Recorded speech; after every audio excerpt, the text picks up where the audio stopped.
Hello and welcome. My name is Raisin from minecraftheads.com. Welcome to the second episode of the backend demonstration for Minecraft Heads version 2.0. So we start again in the front end, still not much around. And here's the backend with the second area, head changes. This is completely new, and the thing is the following. Right now, you don't really have a good chance to share your knowledge about a certain head. For example, there's a head from any kind of entertainment, movie, series, whatever. We don't know everything. We'll never know all the heads. But you might think, hey, this is a certain head. I remember this from somewhere.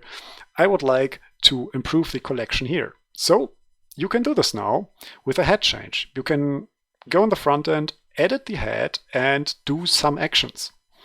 And there are 4 different types of actions which you can perform. The first is remove tag, change the name, change the category, and add a tag.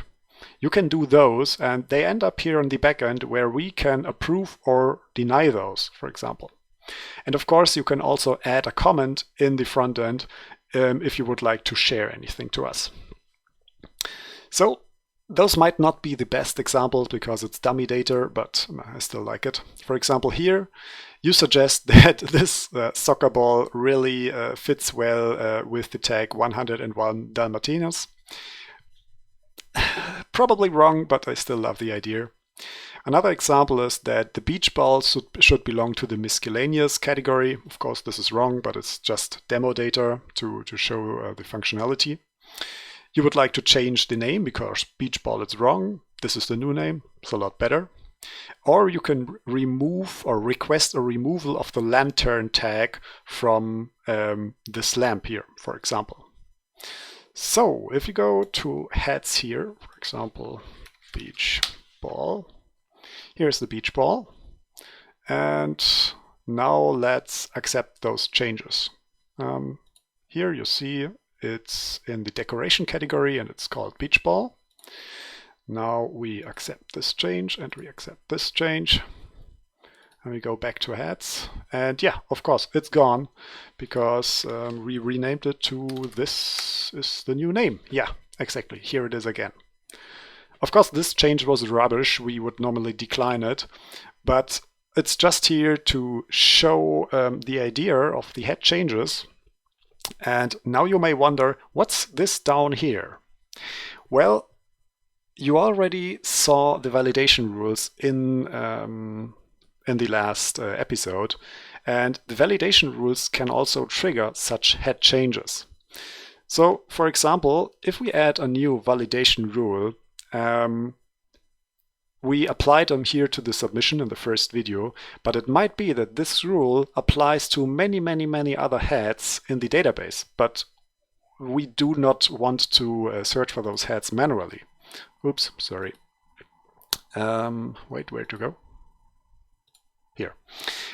So we would like to trigger the validation rule and see, hey, are there any other heads where this works? So honestly, I don't know if this would work. I don't know if there are warriors within the first 4,000 heads which are in this demonstration. But let's try it out. Let's remove the beard and let's run the validation rule. Probably take a while. And let's go to the head changes. No, nothing. Okay, I didn't test it before this video, to be honest, so let's try something different. Let's take Apple and create a validation rule, title text, trigger title as Apple, and we would like to have the computer tag if the title has the word Apple inside of it. Probably wrong, but just for demonstration. Create the rule and run the validation rule.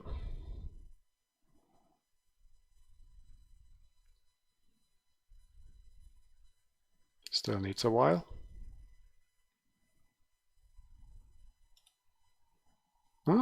So head changes. Ha! We found it. So the validation rule was executed and it went through the whole database and it looked for all the apples, which were quite a lot to be honest, And it told me, hey, you have such a validation rule, and you told me that if there's an apple in the title, we have to add computer tag. So now we can say accept. We cannot see click decline because if you remember the other head changes here, we could accept or decline. This here came from a user. A change from a user, we can accept it or we can decline it. But we cannot decline such a head change which came from a validation rule. Why not? Well, simple. The next time when we run this rule, he'll come again and say, hey, I still told you that the apple needs the tag computer, so accept it.